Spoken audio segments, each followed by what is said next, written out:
Greetings and welcome to Star Trek Discovery Pod, a sometimes funny trying to be smart podcast covering all things new, classic Trek. I've never slumped in my life. I'm your captain, Myrriah Gossett. With me on the view screen, we have Paul Satachet trying to find a good pun, but there isn't one. I'm trapped in time.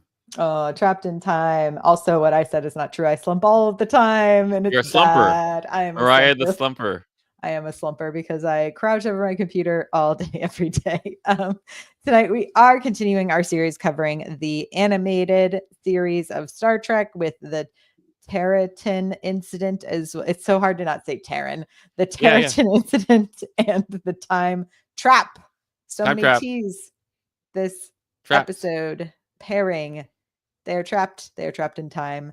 But before we dive into those episodes, just a couple of reminders. You can subscribe to the podcast on Apple, Spotify, and YouTube. All links are at StarTrekPod.co. Also, share the show with a friend. Word of mouth is still the best way that most folks find out about a podcast. So if you've been enjoying our animated series coverage and you're like, hey, let's loop in some friends. Let's get prepped for Strange New Worlds coming this summer. Come hang out with us. You can also see us at patreon.com/Star Trek Pod if you want to toss us a few dollars for the work that we do here in providing you some sort of entertainment from the rise of fascism. If you need a break from fascism and you find it here, I hope you're enjoying. Paul, how can people engage with us this evening if they're hanging out with us on YouTube Live? Hey, if you're on YouTube Live, if you want to say something, type in capital P, capital O, capital D, capital Pod. That's just actually POD, not all that. And then and then we'll say something and we'll see it and we'll say, hey, someone wants to say something, and then we'll in fact, if you just put anything in anyway, like, we might see it. So yeah, we're usually reading, we're hanging out. But if you're just like, I need them to see this, that's the way that we pay attention. We're like like dogs with a squirrel. We need a squirrel. Squirrel for us to pay attention. Yes, indeed. Okay, here we go. And what else? Oh, Clyde still on a away mission. Very excited to hear all about his exotic travels, where he went, what he ate, all of the things, because we have to dive into some sort of food pod talk on this podcast. But he will be back for our next episode. So thanks for hanging with just Paul and I. We be here. Just Paul and I. No, there's no just. Thanks just for hanging. The two of us. Just we Paul can and pot I. it if we try. I got nothing else to do, so I'm listening to Paul and Myrriah.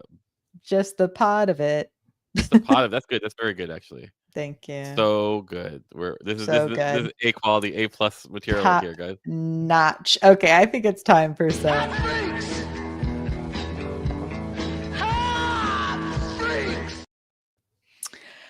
Have you seen these episodes before, Paul? I have a vague recollection of the time trap, only because the council looks familiar. I don't remember the Terratin thing, because I guess I don't remember that.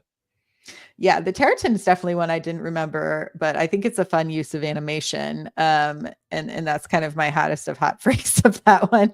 And then the time trap I also thought was a fun premise, also a good use. I thought both of these were good use of animation in that there's a lot of different kinds of characters and some special effects that I imagine would have been hard to accomplish in the original. So what you're saying is, like, these episodes were dull, but I appreciate that it was written very. They were fine. They were fine. Again, these were ones that I had a hard time not pulling up like a crossword puzzle to do while it was on. Do you know what I mean? I do. Like, for the sake of our pod and our listeners, I actually watch them all like undistracted. You literally just said you crossed. I said it was a hard time not. I didn't pull it out. I grabbed the phone and I went, no. You make some strong points there. You make some strong points. You can look. I haven't even attempted the Wordle yet today. I love it. But yeah, overall, so for those who have not watched, so the Terratin, not Terran, the Terratin Incident is essentially Kirk, as usual, abandons the actual science that they're supposed to be doing because they get some kind of a call, an unusual call. Call for help.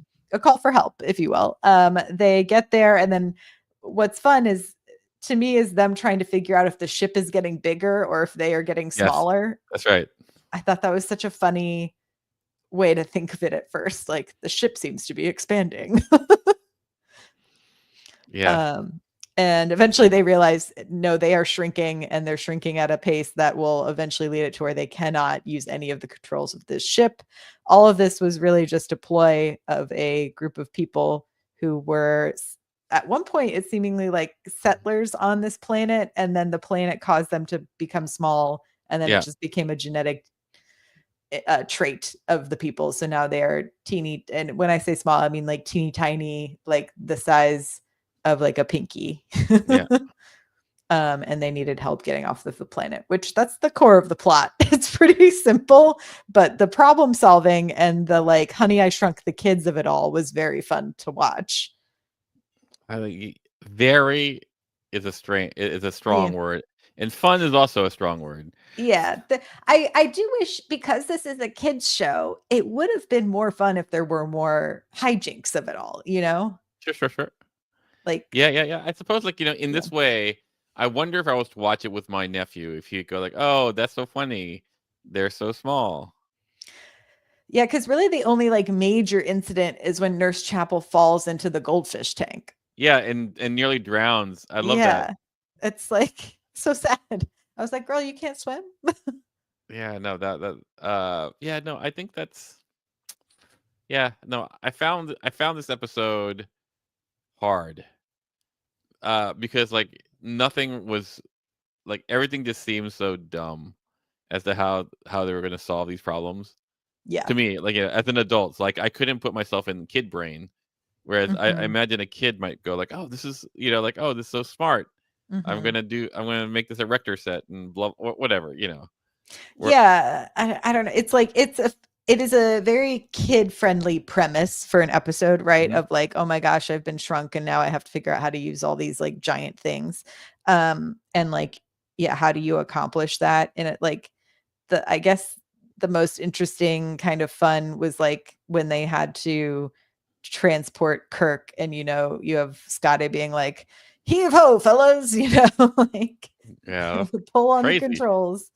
Um, and then the other thing was just like the tiny communicator when Kirk gets onto the planet, because he's now again Normal normal size. size. That's right.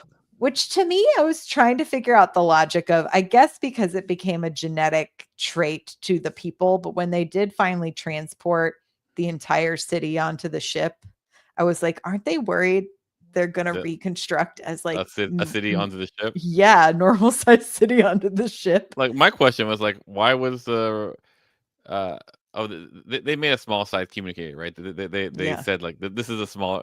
We've made this for you. Yeah. They're like, this is the best we could do. Like, Okay, I remember that. Okay, yeah, no, like it was. How should I say in the best way? It was very simple, a simple plot, and its execution was on how well you enjoy the hijinks. yeah. It's like I would have loved a scene where someone's like hungry and they have to eat something that's like normal size, like Sure, how do sure, sure, you, sure. there I think there was missed opportunities for some jokes. I mean, the writer of this episode, Paul Schneider, is like a pretty renowned adult like ca- sitcom Okay. writer, like did work on regular Star Trek, also like the FBI and the Mod Squad, Hmm. $6 Million Man, Buck Rogers, All great shows, or all yeah, shows. all shows. Prior to that, like in the 60s, it was like Manhunt, How to Marry a Millionaire. So, it feels like maybe the idea of how do you make this funnier because it's for Hmm. kids didn't seem to I don't think was ever really a predominant Sure. mandate of the show. Hmm. um but yeah, overall it was like a fine episode. um there wasn't really like much to it that really stuck out to me in a interesting way. I did think there were some funny Kirk Spock lines, like as they're like Spock Hmm. had some good laugh lines. I will say that. Sure, sure. Unlike I've never slumped in my life, Captain. um Yeah. Nor has Myrriah. Nor have I. Never. What's the composition of this decoration? Also a very funny way to be like, what's your bracelet made out of? Like the most Spock way possible. Like And then Scotty being like, careful where you step once Kirk came back, and they're all like, you're deafening, you're talking too loud. It's ridiculous. Yeah. I think the one that was more interesting was the time trap episode, which has the Enterprise going to an area where a bunch of vessels have disappeared, which seems risky. I am like, it's funny. Sometimes with the missions that they give the Enterprise, you're just like, are these actually a crew of people that everyone finds annoying and they kind of hope they get killed? They go away. Yeah, no, it's like, it was one of those things that I found really, here's this Bermuda Triangle type thing. It literally is a triangle. With like giant bursts in the air all the time. So yeah, no, I found this one a lot. There was a lot more action here in this one. There was a lot of things happening. Yeah, and there's like logic things happening. There was like, the mind games with the Klingons, once the Klingon ship disappeared and then Enterprise disappeared, and them having to like figure out how to work with them in a way and what was dangerous enough. Excuse me. Or too dangerous. And I thought the council was really cool. Yeah, like the person that I most was drawn to and was most annoyed with was the Orion woman. Yeah. With the way that which I also thought it was funny that like they like essentially cut to her with like her arm up being like, I just did a sexy dance, but you're not gonna see it. Like, that's right.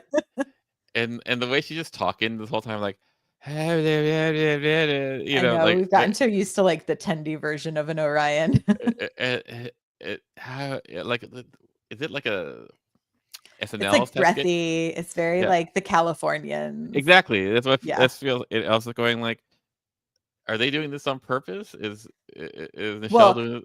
I think it's because she has to just come up with a bunch of different voices that don't sound like her. Like, yes, and I was just going like, this is ridiculous. Because she's like, what am I have to do a sexy Orion voice. I then have to do like the psychic lady voice, and then also regular Uhura. Like,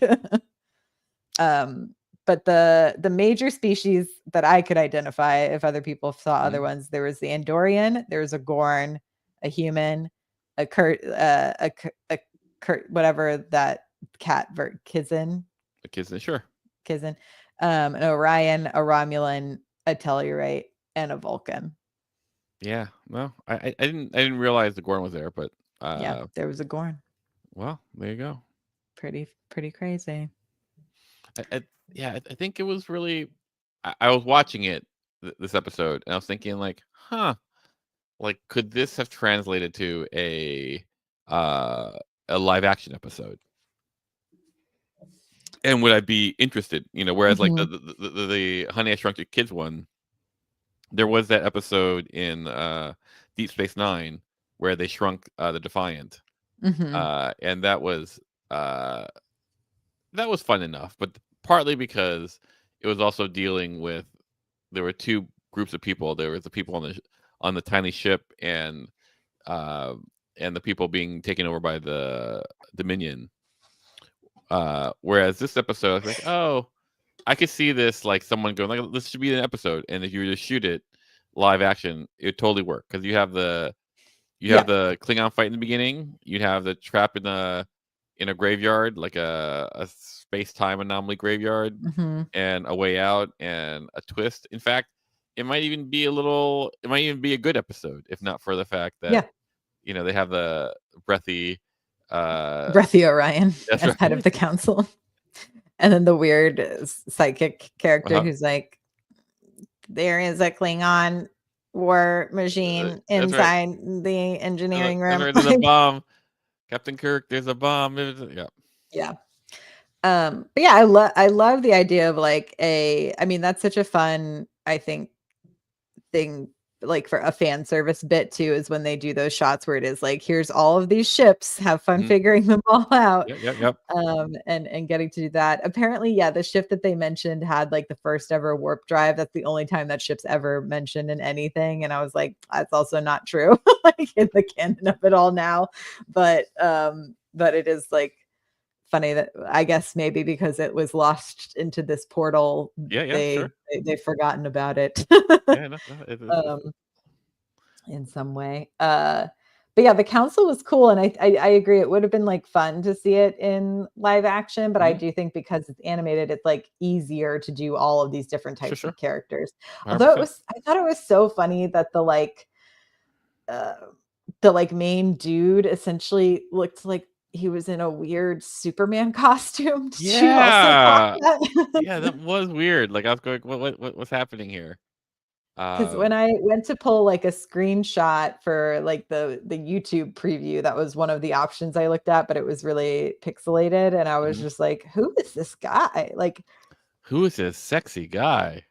are we getting a crossover with Superman? Like, that's so crazy." So sexy, super sexy. Super sexy. He had really defined cheekbones.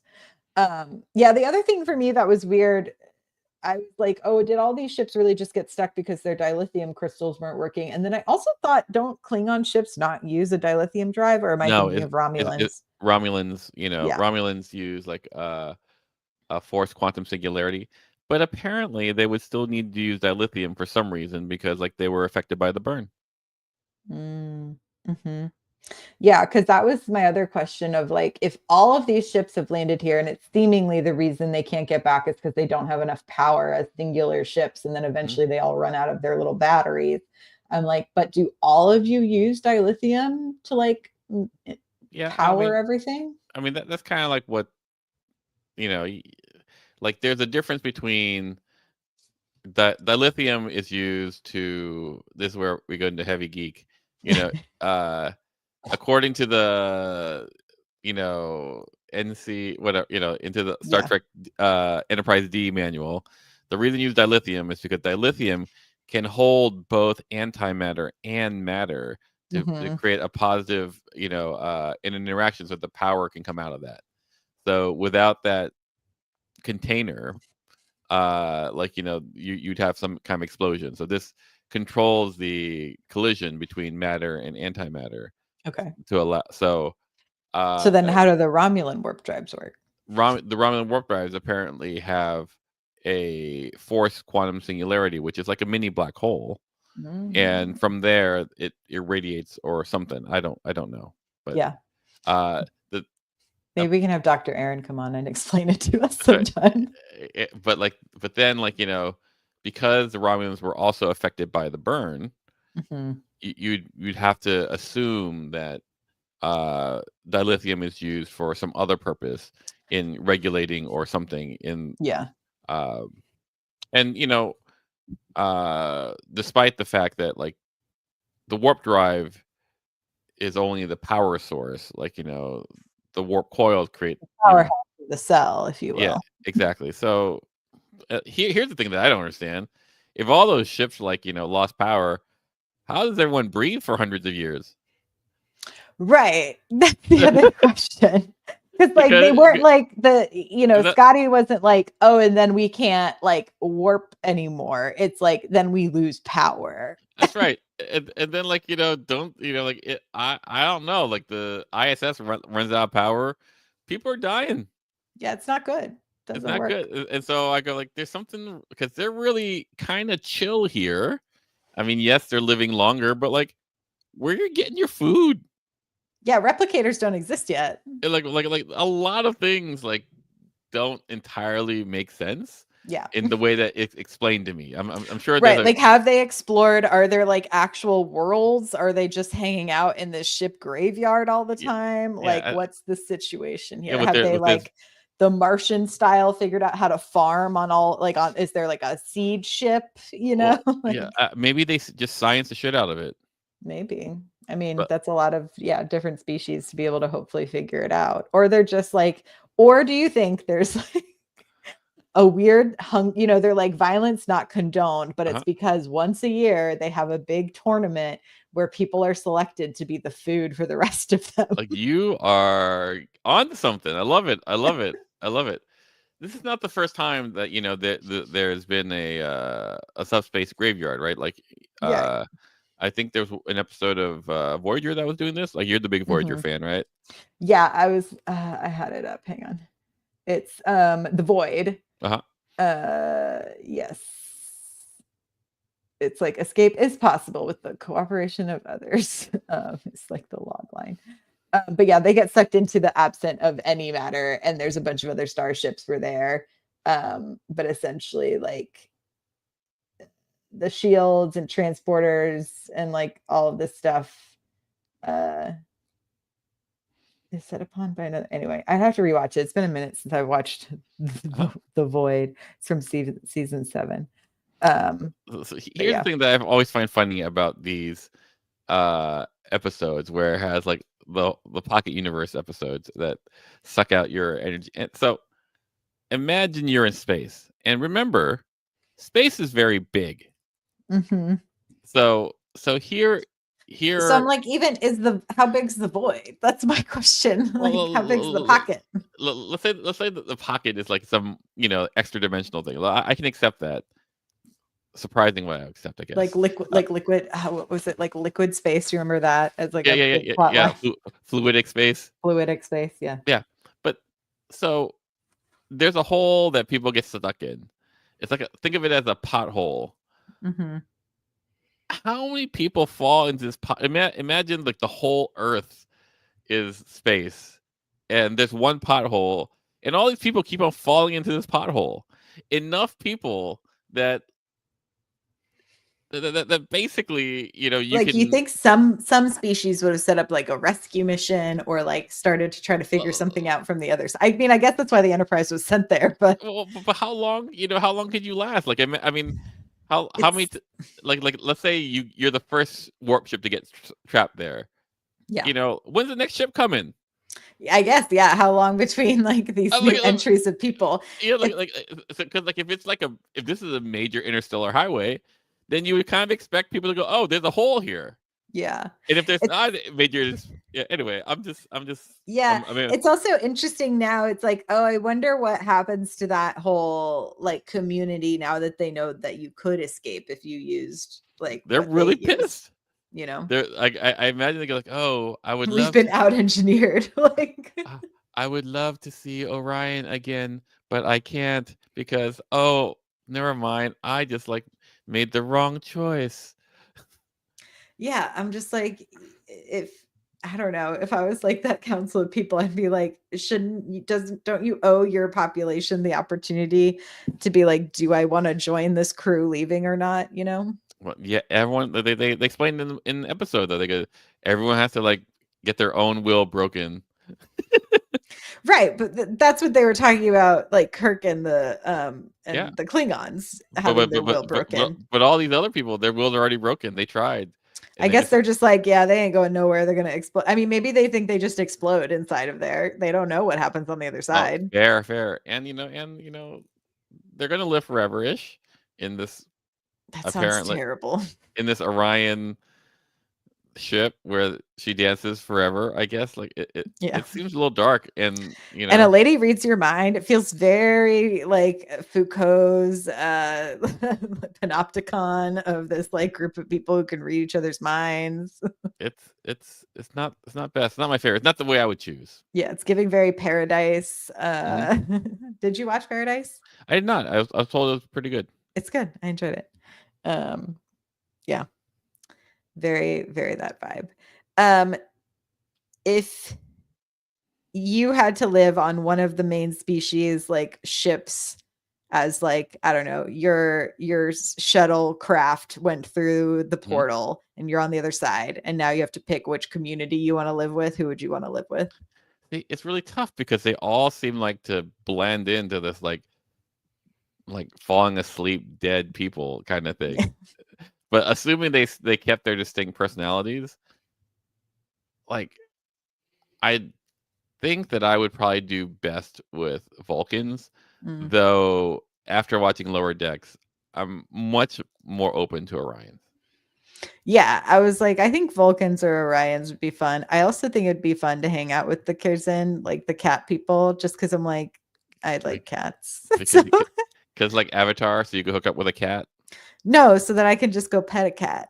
Like, because sometimes you just got to pet a cat and it makes your life feel better when you Like get to pet a cat. how often do you like being petted, right? Because like it seems like these are sentient cat people. You go like, excuse me, are you touching me? I mean, they seem to enjoy it from what we saw from Ta'ana. Fair. When it's the right person. There you You go. know? There you go. There you go. Yeah.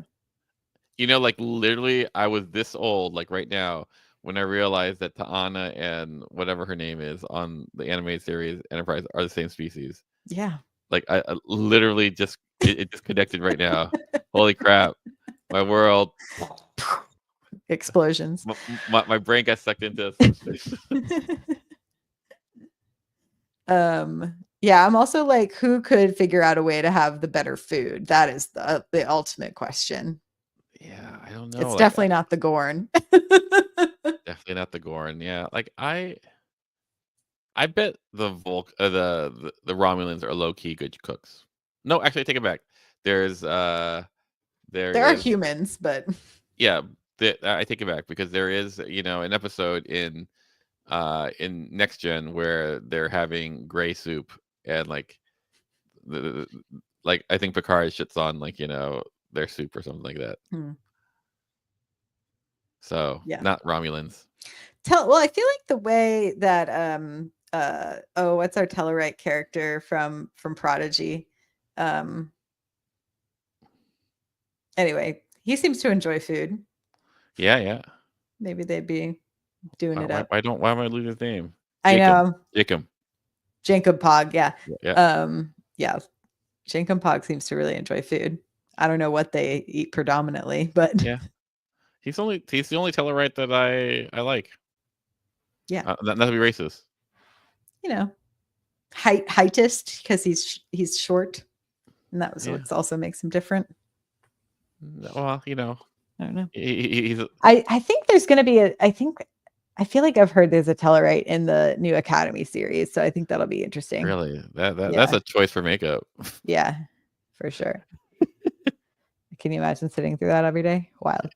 Yeah. Doug Jones can. Doug Jones Doug Jones can, yeah. Have you seen, there's this TikTok, I think Doug Jones put it on his account, where it's like when you're out on a hike in Los Angeles and it's like a guy running up to him being like, oh my God, you're that guy from that show. And he's like, yeah. And then it's the guy keep trying to guess something. And then Doug Jones being like, oh, I'm not in that, but I'm in Star Trek Discovery. And he's like, no, not that one. And then he says something else. He's like, from Hocus Pocus. And he's like, no, man, I'm the one guessing. And like, anyway, it's a really silly, stupid sketch. That's pretty good. But I'm glad Doug Jones is down for TikTok content. Yeah, Doug is like, I know Doug, right? Like and Doug is an amazing person. Like he's super duper genuinely nicer than you would think. That's all. Yeah, I mean, he gives off that vibe. And like I'm saying, I affirm that vibe. That vibe is correct. Good. I'm glad the vibe is correct. Oh man, I'm just saying. It's like some people are like, actually, Doug, That's true. Yeah, that recently happened to me. I was like, oh, this person's pretty nice, and then someone's like, you got to hear this thing, and I'm like, oh no. wait, was someone talking about me? No, it's an actor. Oh, okay. Not a director / writer / producer named Paul Satachet / podcaster / low-key amazing / food aficionado / food. Like I went to Uchi today, Uchi West LA. Oh, I didn't realize they opened one there. They did. It was okay. Can I tell you something? I've still never eaten at Uchi, even though I've lived in Austin for 13 years. Well, yeah. It's expensive. Yeah, their happy hour is supposed to be like the thing to do. And I did do the happy hour, and I think we shifted into Sushi Welcome Talk. to Sushi Talk. Yeah, that's right. And $10 cocktails. Yeah, That's the omakase is like omakase for two for $120. That's pretty good. It's pretty. It's okay. Like it's Yeah. not all sushi. It's Yeah. yeah. But I describe it as Texas Nobu. Yeah. Yeah. That's very what it is. And I'm like, oh, I don't go to Nobu. Why would I go to Texas Nobu? Yeah. And there you go. So now I know. Now you know. Um, any other major thoughts of these two episodes? Well, I'm glad they got out. I thought the way Spock treated the Klingons was kind of funny, and also like the Klingon scheming was seemingly silly. I did like the weird. I wonder if the math formula on the screen is anything or if it's just random symbols. probably random. Yeah. I mean, I think these are two very straightforward plots. Mm-hmm. And I don't think anything actually, aside from the council, I think the council was. I don't think it's very notable. Does that make sense? Like I don't think if I were to rank the episodes I've seen so far, this is not. Yeah. Yeah, I was going to say it is interesting. Like, essentially, what has been created in the void is what the Federation is trying to create. And so the idea that, like, if you strip away everyone, oh man, is this the lesson? Have we found the one episode with a moral lesson? Okay, everyone, let's know we solved it. Myrriah solved it. If you strip away hierarchy and power, everyone can see how equality can work and equity can work. And I'm not gonna lie, like that subspace society seems boring as shit. No violence. Like the cost of violence is a century imprisonment. There's also that. You fight each other, you have to be in prison forever. Plomp, plomp, plomp. So so I don't know. It's. I guess what's interesting also is like they don't treat time really like it's very liberal how they choose it. Like it's a century. It goes, okay, how do you measure a century? Well, time doesn't move as right. Like, do you have a clock somehow to measure time from the other side? Yeah. Or are they only measuring it based on like when a new ship comes and they tell them what year it is? And then I guess you could figure out what the conversion is. I suppose it just seems weird. And they go like, that seems like in we'll all die. He goes, nope, that's not actually the case because you guys will live kind of forever. And I go, well, but I guess technically, so the math, like if they were able to be like, okay, ship enters, you start keeping track of what time is there, and then a new ship comes and you ask what year, what's the start date now, and then you'd be able to do the math conversion of what the difference is between how time is moving. Like I don't doubt that, Myrriah. I think you. And then they would be able to say this is how long we'd all have to live.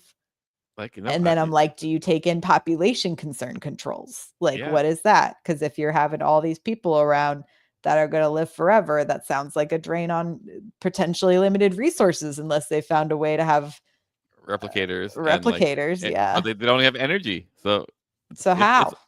It's all now that we've unraveled it, I think there's a conspiracy here. Or did they actually go through a portal and it was in fact a hallucination? There you go.